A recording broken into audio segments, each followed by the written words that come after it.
buenas noches, bienvenidos al debate en Popular Televisión. Estamos en directo cuando pasan 15 minutos de las 10 de la noche. Hay algunos estudios que dicen que la economía sumergida mueve en la región de Murcia en torno a un 24% del Producto Interior Bruto. Hay muchos estudios y las cifras pueden variar, pero bueno, por poner alguno de ellos, en torno a un 24%. ¿Y esto qué supone? Pues claro, dicho así, muchos de ustedes y yo mismo decir, bueno, ¿y qué significa? Pues significa, por ejemplo, que si se redujera en 10 puntos, en las arcas de la Administración entraría en torno a 1.500 millones de euros. Imagínense ustedes, pues para la sanidad, para la educación, cuando la Administración está tomando decisiones de ajustes o de recortes, poder disponer de esa cantidad de dinero. Queremos hablar esta noche de la economía sumergida y también de si en esta época en la que estamos, en la que nos encontramos, de crisis económica, en ese contexto en el que estamos, ha crecido o no, o si ha variado el perfil, las características de quienes se encuentran en ese ámbito. Vamos a analizarlo y lo vamos a hacer con 4 personas que conocen lo que está ocurriendo, que tienen información, que tienen datos, que adoptan decisiones en este ámbito para intentar que se reduzca esos índices hasta donde sea posible. Les presento a continuación a Fernando Vélez, que es el director general de Trabajo de la Consejería de Educación, Universidades y Empleo. Fernando, bienvenido, buenas noches. Muy buenas noches. Y muchas gracias por aceptar la invitación de Popular y estar aquí esta noche. Gracias a vosotros. Gracias. También se encuentra con nosotros José Daniel Martín, que es secretario general de la FREM, la Federación del Metal de la patronal CROEM. Además, reúne una condición importantísima esta noche, en el sentido de experto en este ámbito, puesto que es inspector de trabajo, además de que ha gestionado diversas empresas o entidades y por tanto hemos considerado que su participación aquí era muy interesante y de ahí que lo hayamos invitado. Bienvenido, José Daniel. Buenas noches. Muchas gracias. Gracias. También una parte importante en este ámbito la tienen los sindicatos. Los máximos responsables de los 2 sindicatos más importantes de la región están esta noche también con nosotros. Está Antonio Jiménez, secretario general del sindicato UGT en la región de Murcia. Bienvenido, Antonio, buenas noches. Muchas gracias, buenas noches. Y gracias por volver a este plató. Con mucho gusto. Y el secretario regional del sindicato UGT, de Comisiones Obreras, Daniel Bueno, que también ha aceptado nuestra invitación y encantado de tenerlo esta noche. Daniel, encantado de estar aquí. Muchas gracias. Bien, yo daba unos datos, no sé si estarán de acuerdo los invitados o no, pero antes de entrar a analizar la evolución, el perfil de quiénes se mueven, qué ocurre, las consecuencias y demás, podemos hacer una fotografía brevemente de cuál es la situación de la economía sumergida. Antes voy a abrir un paréntesis. Durante los últimos programas, voy a cambiar de tema, si me permiten los invitados y también ustedes, los espectadores. Durante varias semanas hemos venido hablando y especulando con tertulianos, con periodistas, sobre quién puede suceder al actual presidente de la Comunidad Autónoma, Ramón Luis Valcárcel, en la presidencia de la Comunidad Autónoma. Y hablábamos de 3 posibles. Bueno, pues uno de ellos, esta tarde, ya ha anunciado Juan Bernal, el vicepresidente de la Comunidad Autónoma, actual vicepresidente, ha anunciado que no va a optar a ese puesto, que se desmarca, por tanto, de esa carrera por la sucesión. Así que, Juan Bernal no estará en la supuesta terna, hasta ahora la mencionada terna, y por tanto, quien suceda a Ramón Luis Valcárcel será o bien Pedro Antonio Sánchez, actual consejero de Educación, Universidad y Empleo, o bien Juan Carlos Ruiz, portavoz del Grupo Parlamentario Regional en la Asamblea del Partido Popular. Y además, no solo eso, parece que incluso Juan Bernal ha anunciado que considera que debe marcharse al mismo tiempo que el propio presidente de la comunidad. Así que estamos hablando no solamente del cambio de presidente, que ya es importante, sino también del segundo y, por tanto, de una remodelación del gobierno a corto plazo.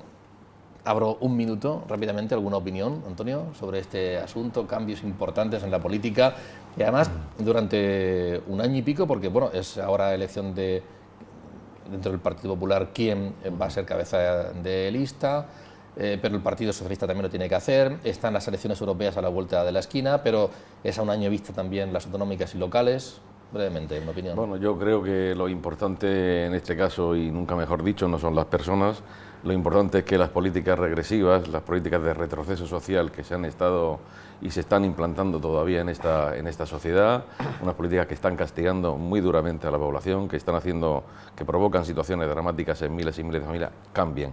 Y eso es lo importante, que con este hito y con cualquier otro movimiento que se produzca en cualquier partido político, y especialmente en el partido que gobierna en estos momentos en la región de Murcia, se aproveche para modificar estas políticas que tanto daño están haciendo, que son tan injustas y que no están sirviendo para remontar esta situación. Daniel, ¿algún candidato, algún nombre? Coincidiendo con Antonio, creo que lo más urgente es que el Partido Popular resuelva pronto y rápidamente ese cambio en el gobierno, sea como sea el cambio en el gobierno, y que no lo haga en función de las citas electorales próximas, sino que lo haga en función de la grave situación socioeconómica que padece nuestra región. Eso es lo que urge y eso es lo que me está llamando la atención. Es un cambio que se va dilatando en el tiempo y que al final creo que el efecto más indeseado para la ciudadanía de esta región es un gobierno débil que no sabe si va a seguir, si no va a seguir, o cuántos van a seguir o cuántos van a dejar de seguir, y por tanto eso habría que resolverlo de inmediato, cuanto antes.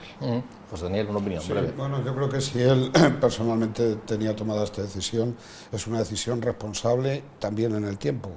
Se trata de alguna manera de evitar debates, de evitar desgastes, y yo creo que es una decisión responsable teniendo en cuenta que él ya la tenía tomado y bueno, pues el tiempo dirá. Fernando, no sé si lo pongo en un compromiso especialmente, puesto que uno de los nombres que suenan es de su consejero, pero bueno, una opinión al respecto. Es difícil hacer quinielas, nunca se suelen acertar, es mejor hacerlas a posteriori, y lo importante, como siempre, es acertar para dar el mejor servicio a los ciudadanos. Bien, pues le pregunto sobre, entrando ya en materia, sobre la economía sumergida. Usted tiene datos, maneja datos, habla con personas que están saliendo a la calle, haciendo inspecciones. ¿Cuál es la situación en estos momentos en la región de Murcia, y si acaso también a nivel nacional, respecto de la economía sumergida? Lo hemos repetido en muchas ocasiones y a fuerza de repetir el tópico no es menos cierto. Es muy difícil medir la economía sumergida y en muchas ocasiones funcionamos a base de sensaciones o funcionamos a base de lo que el sentido común nos puede indicar según la tesitura económica en la que estemos. Efectivamente, ha mencionado una serie de estudios que, es verdad, unos oscilan entre el 20% y otros el 28% de cuál puede ser el impacto de la economía sumergida en la economía global en España.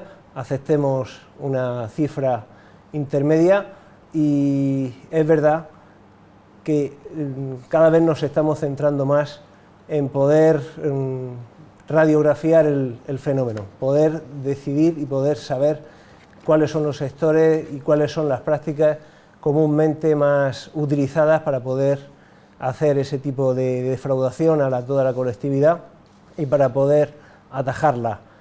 Creo que, aparte de determinados altibajos, la situación es muy similar al que pueda haber en el resto de España.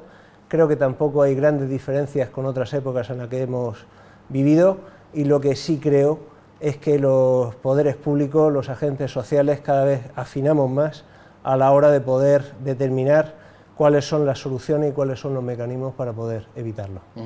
Al margen de los grandes datos, yo no sé, bueno, yo he hablado de ese 24% porque son el informe del Cuerpo de Técnicos de Hacienda, que hace poco barajaba esa cifra. Yo sé que Antonio Jiménez ha llegado a considerar que puede estar un poquito por encima, pero al margen, para el ciudadano común, eso del 24, del 30, ¿qué significa? ¿En qué se traduce? ¿Cuál es el perjuicio, el daño y por qué? El común de los estudios viene a concluir dos cosas. Primero, que la Unión Europea tiene unas tasas de... Bueno, porque este es un fenómeno de carácter internacional, no solamente un fenómeno de los países subdesarrollados, en vías de desarrollo, o de los países desarrollados, es un fenómeno de carácter internacional. Es cierto también que en la Unión Europea las tasas de economía sumergida son más reducidas que en España, y es también un punto común que la economía sumergida, según los últimos estudios, oscila entre el 20 y el 25% del Producto Interior Bruto. Se sitúa en la, digamos, en la gama alta del rango, pues digamos al 25%, pues en estos periodos de persistente crisis. Estamos hablando en España que escapan del control de Hacienda, escapan del fisco, 250.000 millones de euros, que eso traducido en moneda tributaria estaríamos hablando de 90.000 millones de euros que al año escapan fruto de estas prácticas fraudulentas y tan perniciosas para la sociedad. En la región de Murcia, nosotros desde la Unión General de Trabajadores estimamos que la economía sumergida es más elevada, siempre lo ha sido, más elevada que en el conjunto del Estado.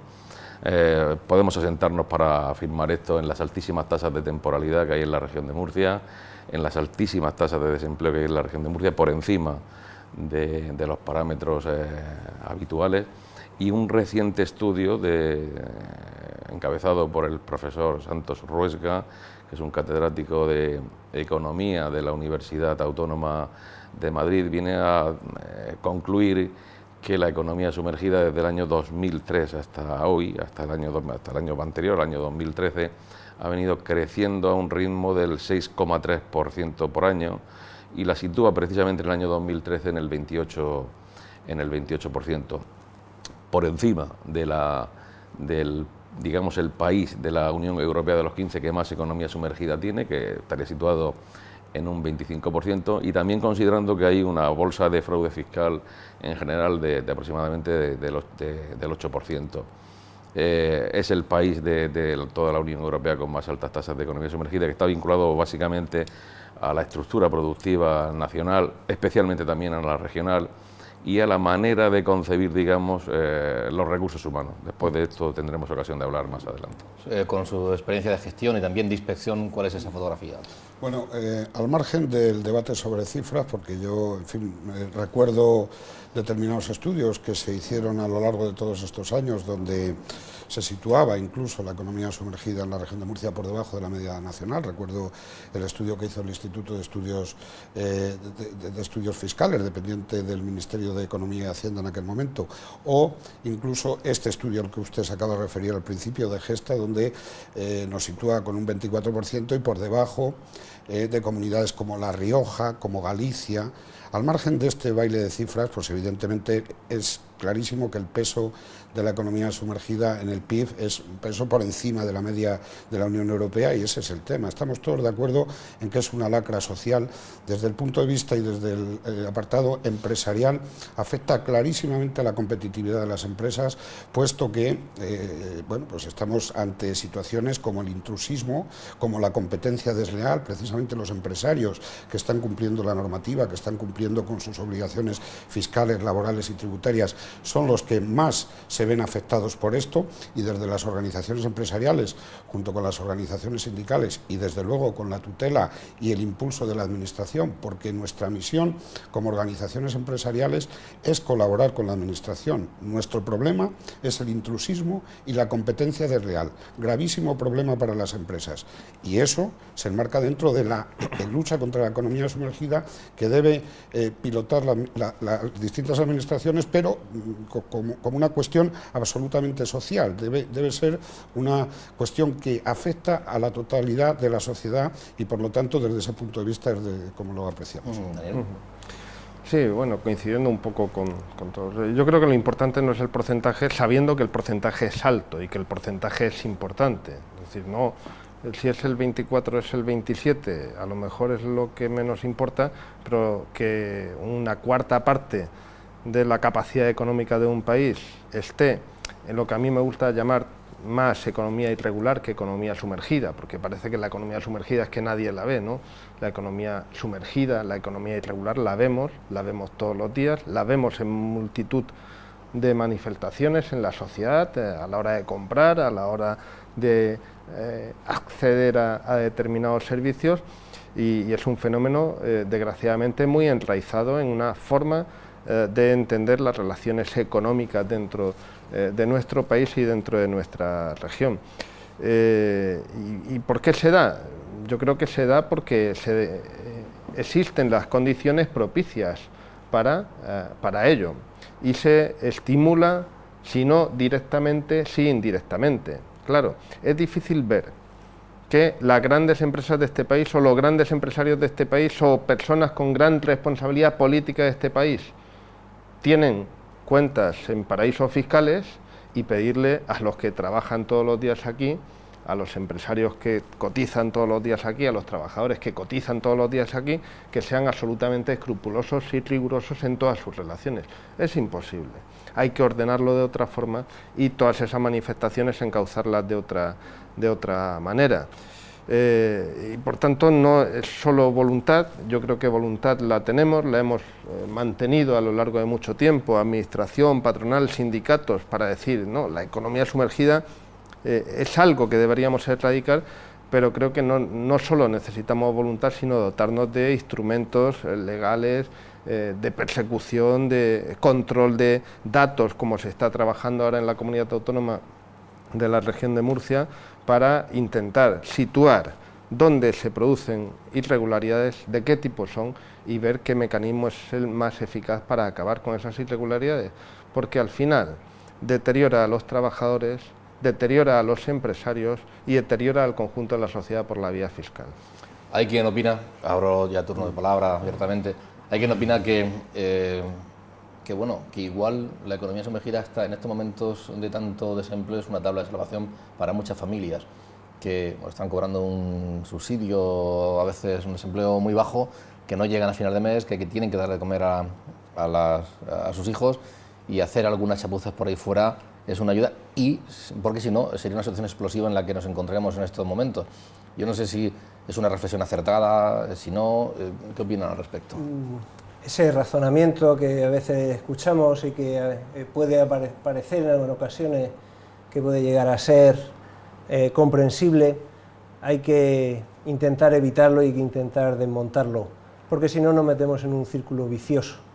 Si mantenemos el convencimiento de que debe de haber un colchón en forma de economía irregular, en forma de economía sumergida, para mantener determinadas circunstancias, haremos que el Estado, que es quien tiene que dar las soluciones, quien tiene que dar las prestaciones y quien tiene que ir en auxilio de determinadas circunstancias, es débil y no puede llegar hasta donde debe de llegar. Se han mencionado cifras, y hay muchos estudios, de que qué supondría el ingreso en las cuentas públicas si no hubiese economía sumergida, o si al menos la economía sumergida se redujese a la mitad de lo que hay ahora mismo, y nos podríamos dar cuenta, sería la media de la Unión Europea, y nos podríamos dar cuenta de que con ese aporte de fondos a la caja única, a los fondos públicos, la sociedad estaría mucho mejor atendida y no necesitaría recurrir a esas circunstancias. Por eso este tipo de argumentos, aun pudiendo ser comprensible en determinadas situaciones límite muy concretas, hay que rebatirlo, porque si no nunca saldremos de esta espiral y nunca evitaremos o no podremos evitar encontrarnos en esta situación. Sí, yo quiero añadir aquí en este sentido que no se puede ser comprensivo con la economía sumergida, no se puede ser comprensivo porque la economía sumergida es una burbuja que encierra violación de derechos fundamentales, que encierra jornadas interminables, que encierra fraude fiscal, que tiene una violación de derechos fundamentales importante desde el punto de vista de la relación social y laboral.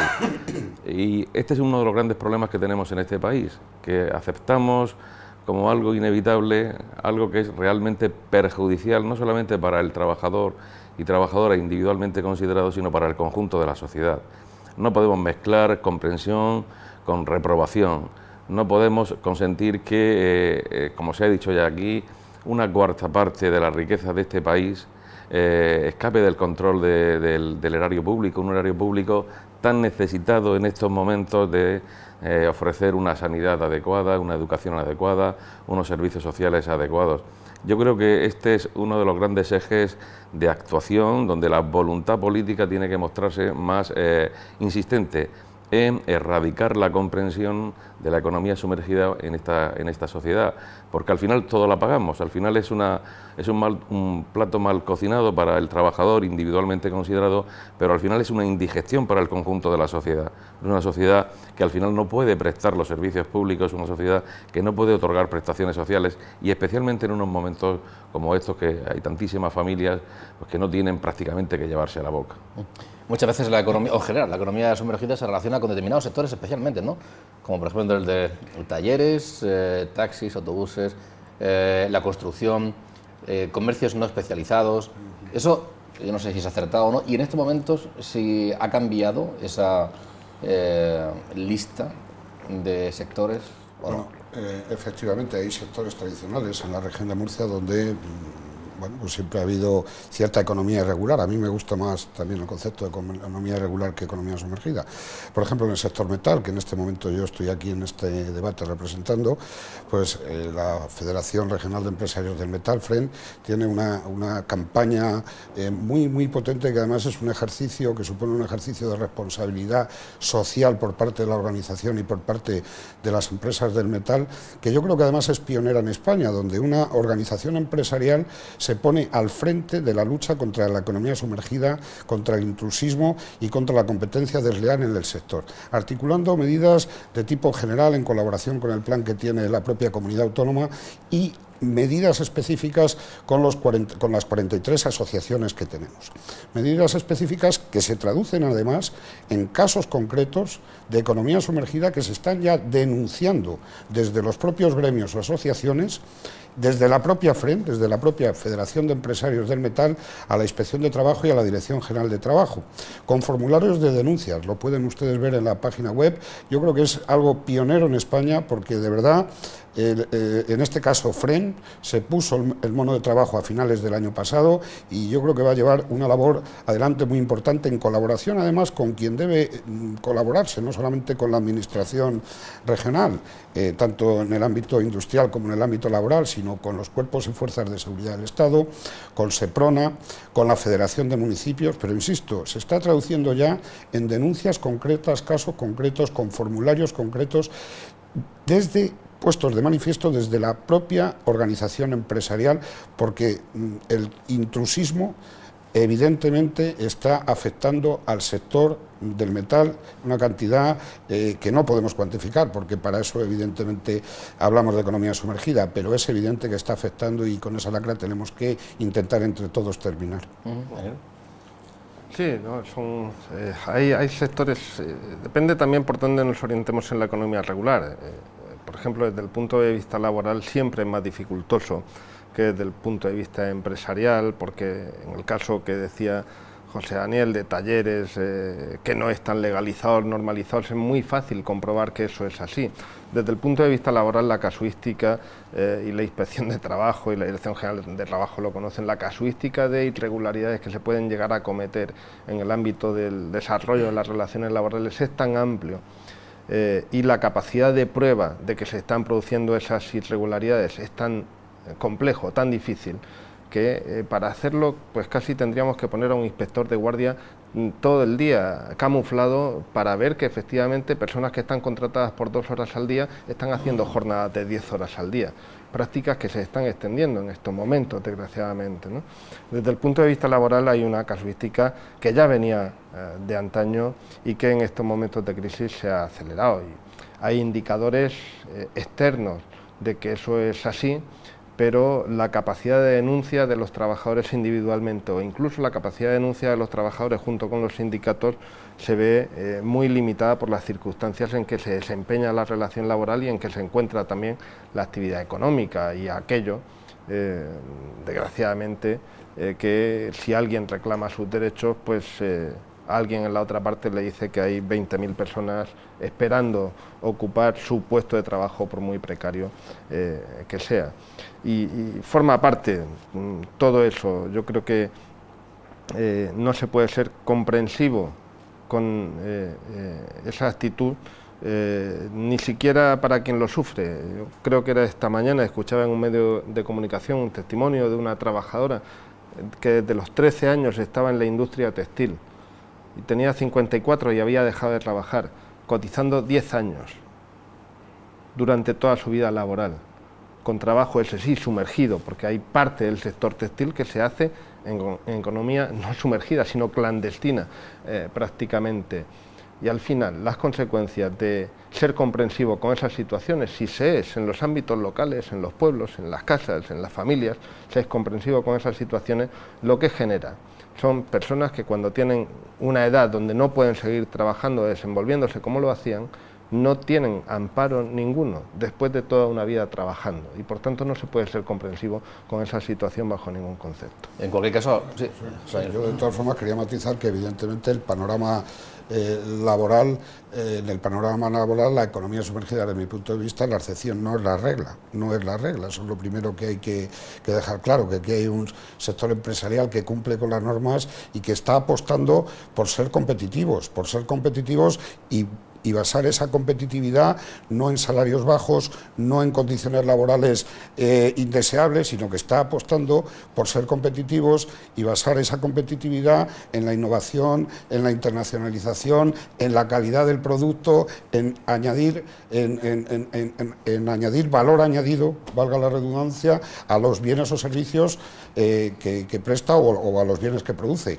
Por lo tanto, es verdad que se dan esas situaciones, pero yo creo que tiene que quedar claro que es excepcional. En un punto alto, de acuerdo, podemos estar de acuerdo, sin cuantificar de que actualmente, y más ahora en la situación de crisis económica, y a la vista de los estudios que hay un volumen importante de economía sumergida, que supone un volumen importante del PIB, pero yo insisto, no es quiero decir que la seña de identidad no es la economía sumergida en esta región. La seña de identidad son las empresas que tratan de ser competitivas apostando por otras cosas. No, pero una cuarta parte tampoco es una anécdota. Bueno, bien, pero no pintemos un panorama laboral, del tercer mundo. Yo no digo que decir, todo, pero una cuarta parte no es una economía irregular, si consideramos las repercusiones tributarias, porque estamos hablando de que la normativa laboral actual, pues con una regulación bastante permisiva, bastante desregulada en cuanto a las relaciones laborales, permite determinadas prácticas que las organizaciones sindicales estamos viviendo y padeciendo permanentemente, pues estamos hablando de jornadas interminables, estamos hablando de jornadas por encima de los contratados de trabajo. No lo permite la legislación laboral. Estamos hablando de contratos a tiempo parcial, pero que realmente cubren una relación a tiempo completo. Estamos hablando de muchas modalidades pequeñas de economía informal, de economía sumergida, fraude tributario, fraude a la seguridad social, etcétera, que están ahí, que están muy extendidas en esta región, porque nosotros permanentemente en las organizaciones sindicales las estamos viviendo y las vivimos día a día. Yo creo que tenemos... Fernando, acaba. No, sí, digo que tengo desde mi punto de vista que corregirte, que es que la legislación laboral no permite eso. Otra cosa es que se utilice la legislación laboral perversamente para esas prácticas. No, yo no he dicho que lo permita la legislación, he dicho que la legislación laboral, tal cual se ha configurado el nuevo modelo de relaciones laborales, digamos, es un foco de generación de ese tipo de prácticas fraudulentas, que evidentemente el que la hace se sitúa al margen de la ley, obviamente. No estoy de acuerdo en esa apreciación, insisto, no estoy de acuerdo, pero bueno, son matices, evidentemente. Creo que tenemos que reconocer que en estos momentos es cuando más instrumentos hay encima de la mesa para luchar contra la economía sumergida. Algunos ya se han mencionado aquí, porque es verdad que la implicación ahora mismo, antes he dicho, de los agentes sociales, particularizo, de las organizaciones empresariales y sindicales, es absolutamente contundente, pero también ahora mismo los mecanismos que hay son los más poderosos que ha habido nunca. Por primera vez están conectados la Agencia Tributaria Estatal y la Inspección de Trabajo. Hay acceso a los datos del notariado y del registro de la propiedad. Se ponen a disposición de los servicios inspectores datos que hasta estos momentos no había una interconexión como la que había antes. Siempre se ha dicho que desde los boletines oficiales y desde las normas es muy difícil influir rápidamente sobre lo que pasa en la vida real, pero no cabe ninguna duda de que se está poniendo el foco sobre ello. Quizá el problema sea el de siempre, hace falta una concienciación y trasladar esa concienciación lleva mucho más tiempo. Se dan circunstancias como la que Dani acaba de mencionar, es en el momento en el que uno va a acceder a una prestación o cuando va a revisar casi al final de su vida laboral todas las cotizaciones que tiene, cuando se ven las consecuencias de haber estado un tiempo en la economía irregular, y solo a veces en esos momentos es cuando se toma conciencia de la gravedad de lo que ha estado sucediendo a lo largo de todos los años. No es como en otros fenómenos que sí se han ido corrigiendo, en seguridad vial se ha ido corrigiendo lo que estaba ocurriendo en este país, se veía que estábamos en 5.000 muertes anuales, pero eso lo veíamos todos, lo palpábamos todos, éramos conscientes todos, y ha sido por propia conciencia, aparte de otras medidas legales, por lo que se ha corregido y nos hemos puesto a la vanguardia de Europa. En el tema de la economía sumergida vamos a tener que tirar del carro, primero, todas las instituciones y organizaciones con los instrumentos que tenemos ahora, que son los más contundentes que hemos tenido hasta ahora, pero también a la hora de enfatizar esa concienciación que a veces no es tan sencilla como en otros problemas. Ustedes firmaban un acuerdo hace poco con ayuntamientos también, bueno, ya había 5 o 6, han sumado Sí, 5 o 6 más. hemos firmado acuerdos ya con más de 20. ¿Por qué los ayuntamientos? Pues lo que hemos ido buscando ha sido el filón de información que puede tener una administración pública. El objetivo fundamental es el intercambio de documentación, el intercambio de información entre las administraciones públicas para poder delimitar dónde hay declaradas actividades económicas o empresariales ante una administración que no lo están declaradas ante otra administración. Los ayuntamientos manejan muchísima y valiosísima información y están colaborando con nosotros a la hora de ponerla a disposición, al igual que digo que la propia Agencia Tributaria Autonómica también está poniendo a disposición de los servicios de inspectores información que tiene de carácter tributario, porque, como digo, es fundamental ese intercambio, esa interconexión de datos para detectar esas situaciones irregulares que de otra manera son muy difíciles de detectar. Antonio pidió la palabra, luego... Sí. Yo voy a disentir de lo que está diciendo el director general de Trabajo en dos partes, básicamente. Primero, es verdad que se están haciendo cosas.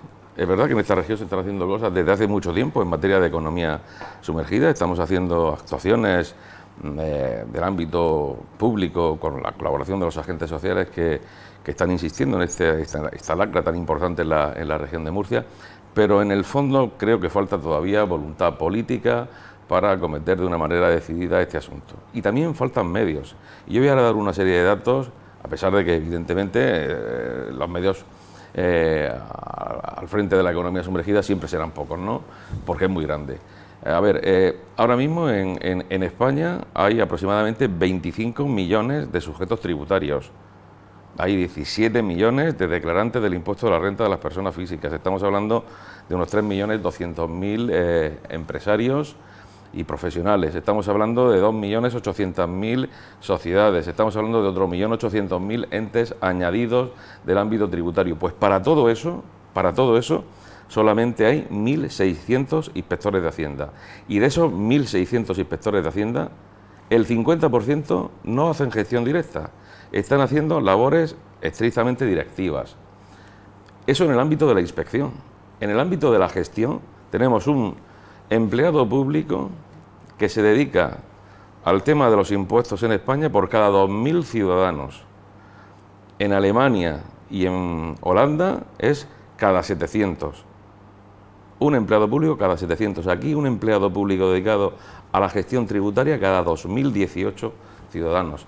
En Francia y en Reino Unido esos 700 de Alemania y de Holanda se convierten en 860. Con lo cual tenemos una agencia estatal de administración tributaria que es la agencia que tiene el mayor número de deudores, de deudas que no se le pagan, aproximadamente unos 25.000 millones de euros. Eso evidentemente repercute en todo el sistema. Después, en cuanto a la inspección de trabajo, yo estoy ante inspectores y yo creo que en España hay aproximadamente unos 870, 890 inspectores de trabajo y otros tantos subinspectores. Y eso es para atender a 17 millones de afiliados a la Seguridad Social. Es decir, recursos no hay suficientes, precisamente lo que faltan recursos. Después, en el ámbito de la voluntad política, es cierto, como he dicho antes, que se están haciendo cosas. Hemos firmado en el año 2011 un acuerdo para el crecimiento económico y la creación de empleo, del que deriva el Plan de Economía Sumergida, que tenemos suscrito las organizaciones sindicales con el Gobierno regional. Es cierto que se está haciendo esa interconexión de datos con las corporaciones locales, que es vital, que es necesario, que hace falta seguir avanzando en ese sentido, pero también es cierto que a las organizaciones sindicales no hemos tenido la posibilidad de encontrarnos con el Gobierno regional para hacer un dictamen preciso de cómo está la situación en estos momentos y cuáles son las medidas y evaluar cuáles son las medidas que se están poniendo en marcha. Ahí falta voluntad política. También falta voluntad política a nivel nacional cuando no se reforma la legislación penal y no se introduce un delito tributario específico para este asunto. Y me refiero al delito de crear servicios y crear provisión de bienes destinados al fraude. Cuando no se endurecen las sanciones a las sanciones a los gabinetes y despachos, instituciones que hacen ingeniería fiscal para eludir impuestos. Hace falta una verdadera voluntad política más allá de las tareas de sensibilización, de concienciación, etcétera. Hace falta dotar de más medios al conjunto de las administraciones para perseguir y para detectar el fraude. Sí, bueno, yo solamente una matización. Al hilo de esto sí que se ha modificado el artículo 311 del Código Penal, además recientemente, donde ya por falta de alta de un número determinado de trabajadores en una empresa, pues ya está tipificado como delito. Por lo tanto, simplemente hacer esa matización a este respecto. Yo, no obstante, creo que la economía sumergida es importante que haya un control y una fiscalización y que esté dotada de buenos medios, de conexiones potentes y que desde luego sea eficaz.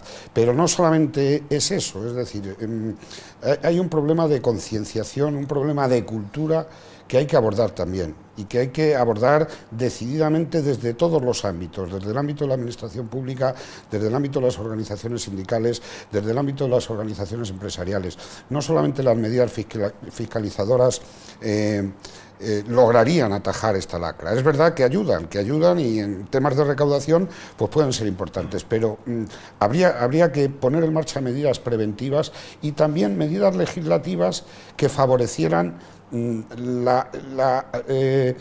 salir de esa situación de economía sumergida, de alguna manera. Hablábamos de flexibilización, por ejemplo, los contratos a tiempo parcial. El tema de la contratación a tiempo parcial, desde mi punto de vista, una mayor flexibilización de la contratación a tiempo parcial incidiría en que determinadas situaciones de economía sumergida pudieran salir. Estoy poniendo solamente un ejemplo, quiero decir que podría haber medidas de tipo legislativo que puestas en marcha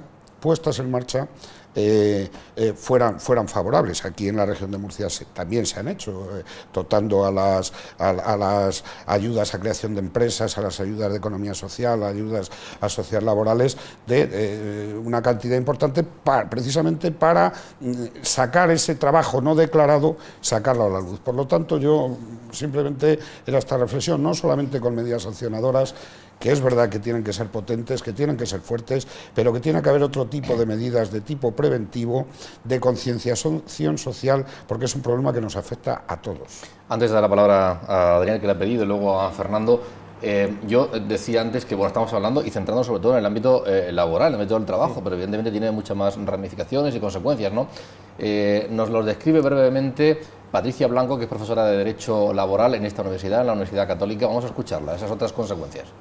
Hablar de economía sumergida, aunque a priori está relacionado directamente con el ámbito laboral y por lo tanto las cotizaciones a la seguridad social, etcétera, la relación también es directa con el fraude fiscal, es decir, todo ese conglomerado de actividades profesionales, empresariales que se realizan al margen de la legalidad, lo que normalmente se conoce como economía sumergida, suponen en definitiva también una disminución de la recaudación, porque dejan de ser objeto de gravamen tanto en tributación directa, IRPF y sociedades, como en tributación indirecta. Cuando un empresario o un profesional no emite una factura de IVA o con IVA, perdón, se oculta a la hacienda pública, por lo tanto hay una disminución directamente relacionada con la recaudación impositiva. Hablar de las consecuencias de la economía sumergida a nivel regional y a nivel estatal es prácticamente hablar de lo mismo, porque podemos tener la idea de que en Murcia el porcentaje de economía sumergida respecto al Producto Interior Bruto de la región puede ser ligeramente superior al nacional, pero no es lo importante el porcentaje, sino entender que al final en nuestra sociedad se ha convertido la economía sumergida en un mal endémico del que parece que todo el mundo se queja, pero no hay solución para atajarlo. El año pasado, en los encuentros tributarios de la Organización Profesional de Inspectores de Hacienda del Estado, se hablaba, dando el dato de billetes de 500 euros en circulación, que puede tener una correlación con todo lo que es economía sumergida, de un 20 o un 21% del Producto Interior Bruto Nacional. Hay datos en la región que pueden que esa horquilla sea superior, pero insisto en que lo importante es considerar el fraude que supone, la necesaria correlación entre economía sumergida y fraude fiscal. La Constitución obliga a un principio de generalidad, de que todos debemos de contribuir al sostenimiento del gasto público. Es verdad que son entonces los poderes públicos los que deben de contribuir a diseñar un sistema tributario justo en el que todos tengamos la conciencia de que hay que renunciar a una parte de las rentas y contribuir a ese bien común. Si no contribuimos todos igualitariamente, quien defrauda está siendo subvencionado por el resto que está contribuyendo. Daniel, conciencia, decía, me queda con esa palabra. Eso no. Sí, yo creo que la conciencia, lo venimos repitiendo desde el principio, la falta de conciencia social al final se traslada también a la falta de conciencia, no sé si política o legislativa en la materia, y por tanto ir pasando los años sin tomar medidas lo suficientemente duras, ya no sé si más punitivas o menos punitivas, pero duras para combatir la economía sumergida. Yo creo que no solo de conciencia, no solo concienciando conseguiremos acabar con la economía sumergida, son mecanismos que hemos utilizado o que hemos intentado utilizar y que al final tienen el recorrido que tienen. Hacen falta, como decía Antonio, más medios de control, de supervisión, porque si hay una ley que dice no se haga esto y se hace, pues habrá que poner, igual que si no se puede robar, tenemos policías, pues si no se puede defraudar a Hacienda, tendremos que tener inspectores fiscales, y si no se puede defraudar a la Seguridad Social, tendremos que tener una inspección de Seguridad Social más dotada. Hacen falta medios y recursos para ello, hacen falta actuaciones como las que comentaba el director general de Trabajo, pero yo al hilo de que lo comentaba estaba pensando, claro, nosotros los que estamos aquí hablando de esto, sabemos que los datos entre ayuntamientos, administración tributaria estatal, inspección de trabajo, no se estaban poniendo en común para detectar situaciones de economía sumergida. Pero me imagino que quien nos esté escuchando, alguien se habrá quedado sorprendido, es decir, ¿pero cómo es posible que la administración, en un país donde las administraciones se deben comunicar y poner a disposición de políticas comunes, no son capaces de transferirse datos para detectar situaciones de economía sumergida? ¿Cómo es posible que hasta ahora no se haya estado haciendo y ahora sí se puede hacer? Y hay que hacerlo y hay que intensificarlo, y ojalá que cunda el ejemplo y ese trabajo nos permita primero identificar, pero cuando identifiquemos no va a ser para poner un cartel en la puerta de un establecimiento, aquí hay economía irregular, aquí se defrauda. Habrá que actuar, habrá que perseguir, habrá que controlar y habrá que sancionar con los instrumentos que tenga la legislación. Hasta ahora, es verdad que se han modificado algunas cosas en materia de Código Penal. Hasta ahora, con carácter general, ha salido más rentable económicamente a quien favorece la economía irregular pagar las sanciones que regularizar su situación.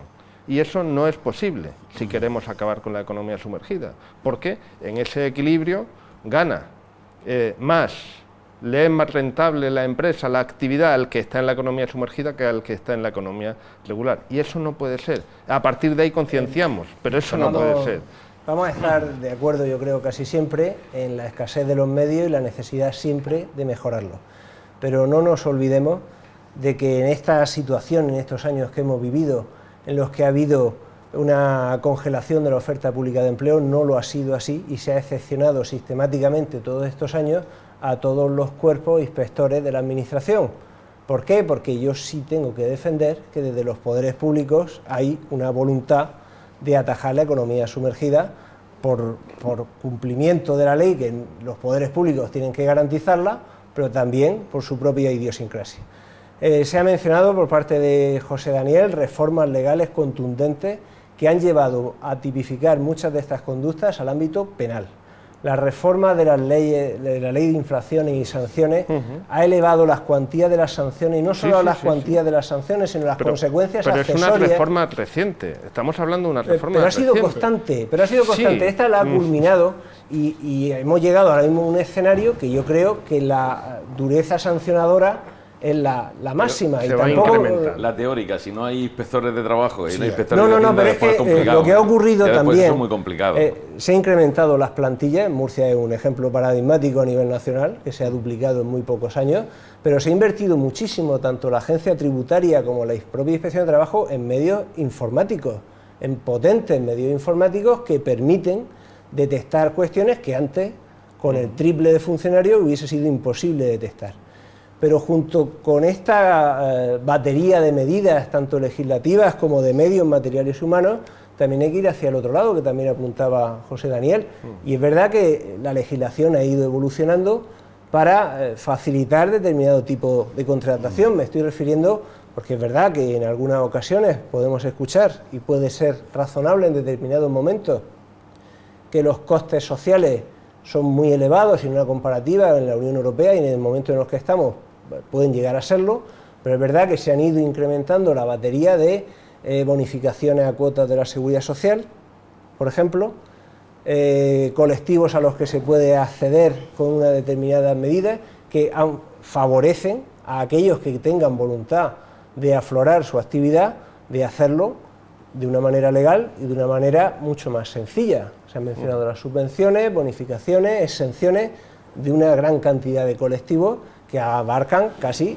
a veces se ha dicho, a la práctica totalidad de la fuerza laboral. Decía, Yo quería...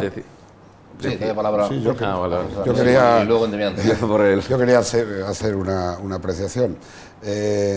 A veces, cuando se legisla, y se legisla desde mi punto de vista mal, porque se afecta y de alguna manera se ponen trabas a la creación de empleo, al mantenimiento del empleo, como es el reciente caso al que me voy a referir, que es el Real Decreto Ley que ha modificado la cotización a la Seguridad Social, incluyendo pluses de transporte, incluyendo gastos de manutención.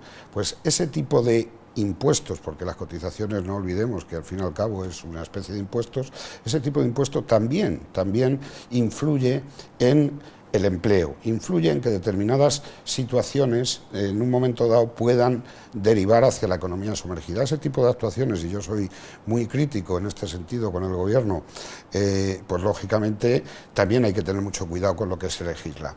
Convenios colectivos firmados, acordados por empresarios, por sindicatos, que prevén determinadas cantidades exentas de cotización a la Seguridad Social, pues ahora se van a ver que se va a cotizar a la Seguridad Social.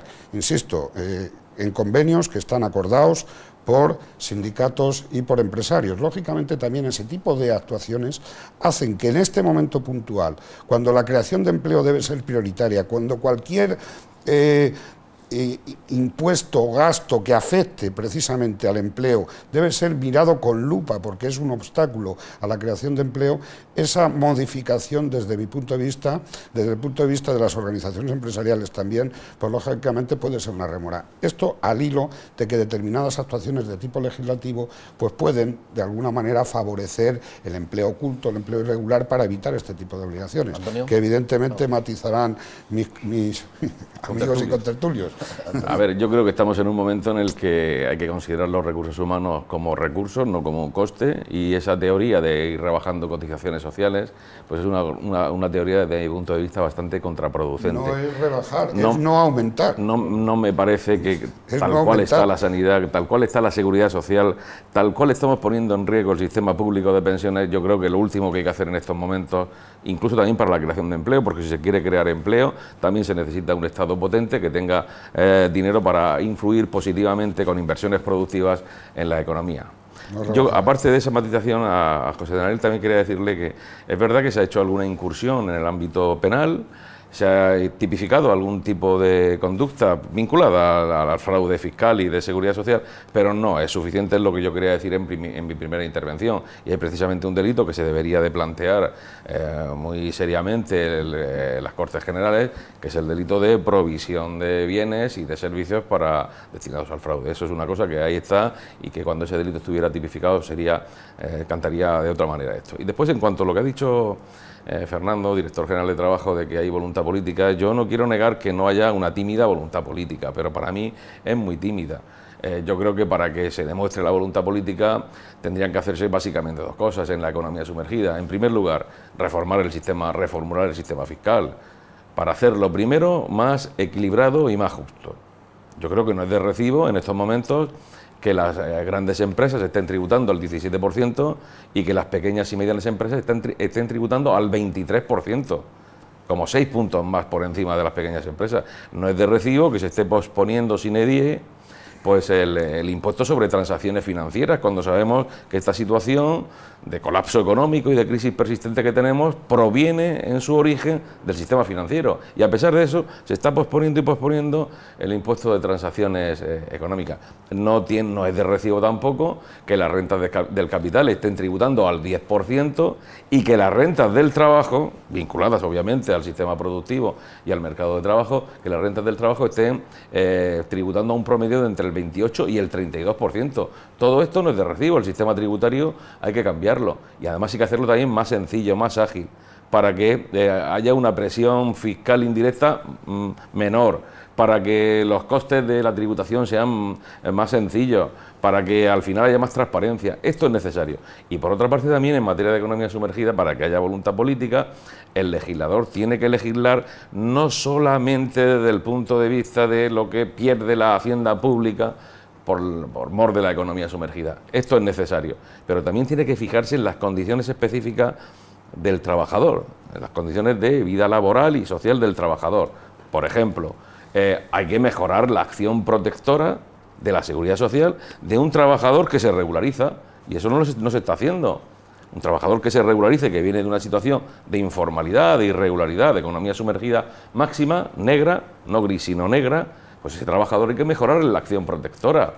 Habría que endurecer el despido de un trabajador que sea regularizado por fruto de una intervención de la Inspección de Trabajo, para que haya más denuncias de trabajadores en este sentido, para que en definitiva la economía sumergida vaya desapareciendo. Y habría que hacer muchos más estudios también para saber dónde está la economía sumergida, qué sectores, qué colectivos y qué territorios, pues digamos, se abusan de un determinado modo de comportamiento vinculado a la economía sumergida. Al principio del programa decía Daniel Bueno que utilizaba el término, en lugar de economía sumergida, de economía irregular. Irregular. Y también José Daniel, coincidía, incluso Fernando, ¿no?, de que ese término está bastante acertado tener que manejarlo, ¿no? Muchas veces cuando hablamos de economía sumergida, pues pensamos pues en esa pequeña o mediana empresa que puede estar cometiendo alguna acción de este tipo, o esa persona que está en el paro y le vemos con el mono que llega con grasa, que viene de hacer alguna chapuza. Pero en cuanto a la economía irregular, José María Mollinedo, que es secretario general de Gesta, Sindicato de Técnicos del Ministerio de Hacienda, apunta a una cuestión que me gustaría poner también encima de la mesa. Dice que, aunque eso lo podemos ver porque más o menos porque está en nuestro entorno y alrededor nuestro, pero que hay una gran bolsa que no vemos y que se refiere a grandes corporaciones de las que no tenemos aquí en la región de Murcia, que operan con otros países y demás, pero en donde se mueven cantidades ingentes, se escapan a nuestra vista seguramente, pero se mueven cantidades ingentes. Vamos a escuchar su reflexión. Indudablemente la crisis ha supuesto un aumento de la economía sumergida. Eso es inevitable porque las personas, y más en nuestro país, que han perdido su empleo, no tienen ingresos en muchos casos, pues tienen una necesidad imperiosa de llegar a final de mes. Pero también es una realidad que las multinacionales y las grandes corporaciones tampoco están contribuyendo como sus grandes beneficios debieran contribuir. Y vemos que algo más del 71% de la evasión está localizado en estas grandes empresas. Nosotros creemos que la solución debería ser actuar sobre los grandes focos del fraude. Es verdad que indudablemente el autónomo, la pequeña compañía pues puede defraudar, pero no, esta labor se está haciendo. Cualquiera que pase por el patio de operaciones de la Agencia Tributaria del Estado se dará cuenta del perfil medio de ciudadano que investigamos. Pero nosotros creemos que tenemos que cambiar el foco de la investigación y dedicar una parte cada vez mayor a investigar el fraude de las grandes empresas. Los dos impuestos que mayor recaudación aporta al conjunto de administraciones públicas, renta e IVA, que pagamos los ciudadanos, esto se mantienen más o menos en esta situación actual como en la época precedente a la crisis económica. Es decir, el esfuerzo fiscal de las familias es alto. En cambio, la tributación de las empresas ha disminuido hasta una tercera parte de lo que tributaba en el año 2007. Y esta situación es lo que nosotros creemos que se produce ahí, una situación que no es tampoco igualitaria en todas las empresas, porque las empresas medianas y pequeñas que tienen poco asesoramiento, pues están tributando en torno al 20 o al 21% sobre sus beneficios contabilizados, mientras que las multinacionales están tributando al 3,5%. Una situación que creemos que es muy injusta. Bien, lo que pasa es que parece que eso es, bueno, evidentemente debe ser mucho más complejo, ¿no? Enorme. Un tipo de fraude realmente complejo de detectar y el problema, porque supone problema lo tiene España, pero lo tiene también muchos países de la Unión Europea. Problemas de legislación internacional, de requisitos de la propia legislación europea, no han sido capaces a nivel europeo y a nivel internacional de atajar los paraísos fiscales, y eso también se junta con una legislación que tiene que ser así en un Estado de Derecho garantista, en el que prima la presunción de inocencia, en el que, es verdad, en muchas ocasiones que es difícil en materia del gran fraude de grandes empresas poder atajarlo, pero también es verdad que se siguen poniendo medios y que se sigue investigando, y en muchas ocasiones, una vez que se ha detectado una forma y se ha investigado una forma de fraude y se ha conseguido atajar, la propia realidad se escabulle y es capaz de crear nuevas formas en las que las administraciones siempre van detrás, pero como digo, insisto, con voluntad de intentar atajarla. Yo veo muy optimista al director de trabajo en un país donde desgraciadamente estamos hablando mucho de fraude y de corrupción, derivado en parte de las consecuencias de esta crisis económica y de la evolución del sector inmobiliario. Pero la elusión y la evasión fiscal no solo es un fenómeno irregular de fraude, no siempre es un fenómeno de fraude, también es un fenómeno absolutamente legal. Es decir, que las empresas del IBEX 36, que decía Antonio, las que tributan al 10%, son las mayores empresas de este país, al 10%. El impuesto de beneficios, el tipo efectivo, porque el nominal, no sé si está en el 30 o por ahí, ¿no? Las mayores empresas de este país al 10%, ¿por qué? Pues porque tienen gabinetes dedicados en cuerpo y alma a crear instrumentos financieros internacionales repartidos por el mundo y dentro de España con los mecanismos que les permite la ley para disminuir su volumen de tributación de ingresos de una forma muy notable. Y como decía al principio, si las mayores empresas, que son las que más ejemplo deberían tener, porque además son las más ricas de este país, tributan al 10%, mientras que la pyme tributa al 28% de tipo efectivo, que es donde trabajan la mayoría de trabajadores, ¿qué pensará un empresario de la pyme? ¿Qué pensará un trabajador que esté cotizando al 23, 24%, al 18, al 19% por su trabajo de una gran empresa que cotiza al 10%, que tributa al 10%? Y que además ve que el presidente de esa gran empresa le sacan una cuenta en Suiza en no sé qué comisión rogatoria o en otro país, o que la agencia de fiscalización de tal entidad está en la isla de Delaware, de Estados Unidos, donde hay más empresas que en todo el mundo, allí en un solo edificio. Creo que esos son los elementos que hay que poner en juego para que la conciencia sea común por parte de todo el mundo, porque, como decía al principio, es imposible pedirle a la mayoría de la población rigor, y yo se la pido y yo creo que hay que tenerla, si las personas que, por así decirlo, ocupan puestos de mayor responsabilidad empresarial, política o de otro tipo, estamos viendo día sí, día también, que no tienen ningún tipo de rigor y que no tienen ningún tipo de compromiso con el sostenimiento de este país. Y desgraciadamente hoy nos encontramos en esta situación.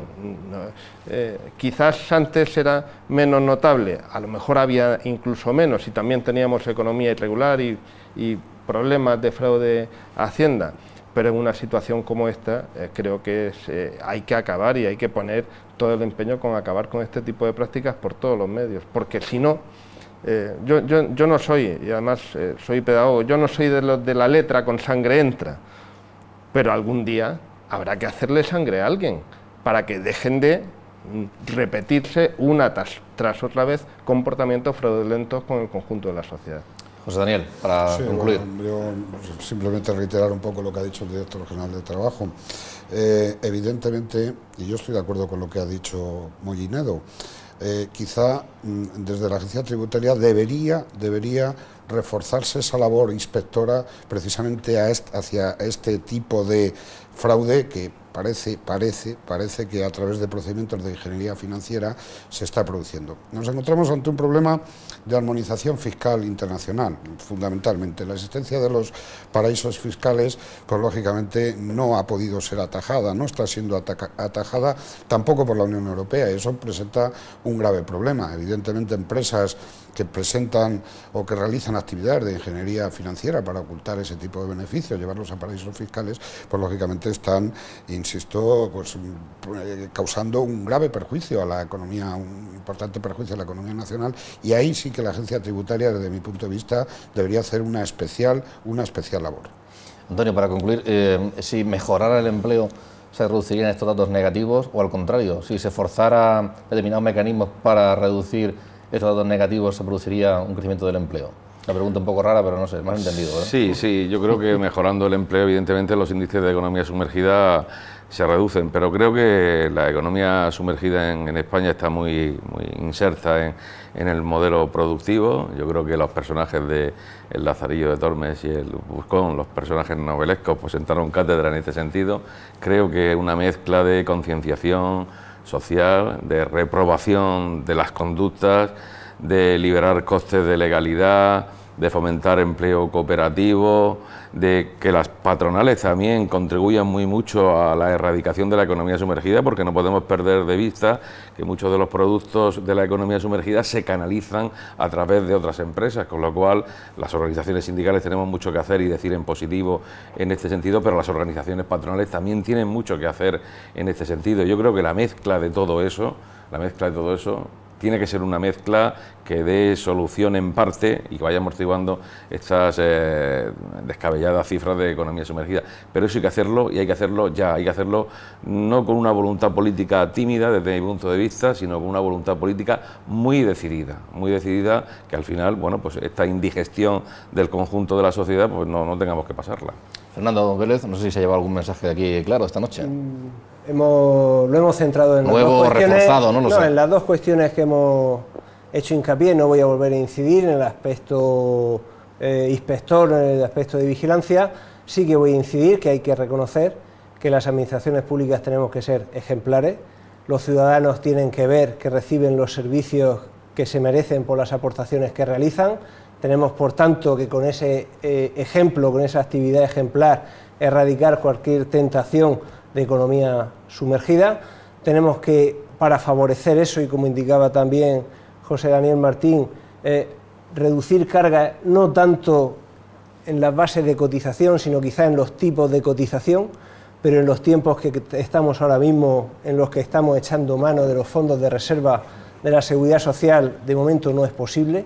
Pero para salir de ese círculo vicioso de que no podemos bajar tipos de cotización para favorecer el afloramiento de economía sumergida porque nos encontramos en la situación que estamos, hay que romperlo. Y hay que romperlo contribuyendo todos. Si contribuimos todos, podremos bajar determinadas cargas sin que se vean mermados derechos sociales, sin que se vean mermados expectativas de futuro de derechos. ¿Hay algún dato de número de inspecciones de trabajo que este año prevén que lleven a cabo? Sí, en la programación que se ha establecido para el año 2014 se van a llegar en materia exclusivamente de economía sumergida a más de 9.500, que si recordamos las que se manejaban en el año 2008, cuando estaba antes de la crisis, que eran 4.000, se han más que duplicado. Pero añadido a eso el mayor volumen de documentación que ahora está disponible y los mejores medios informáticos de los que se disponen. Pues Fernando Vélez, director general de Trabajo, muchas gracias. José Daniel Martín, secretario general de la FREM, Federación del Metal de la CROEN, muchas gracias por estar aquí esta noche. Antonio Jiménez y Daniel Bueno, secretarios generales de UGT y de Comisiones Obreras, También muchas gracias por haber estado aquí esta noche, haber sacado conclusiones y reflexionado sobre este fenómeno que, bueno, aunque había una justificación, lo poníamos al principio, que a veces se escucha, no es justificación, sino todo lo contrario, no debe ser justificación, sino todo lo contrario. Gracias a ustedes por seguirnos. Buenas noches.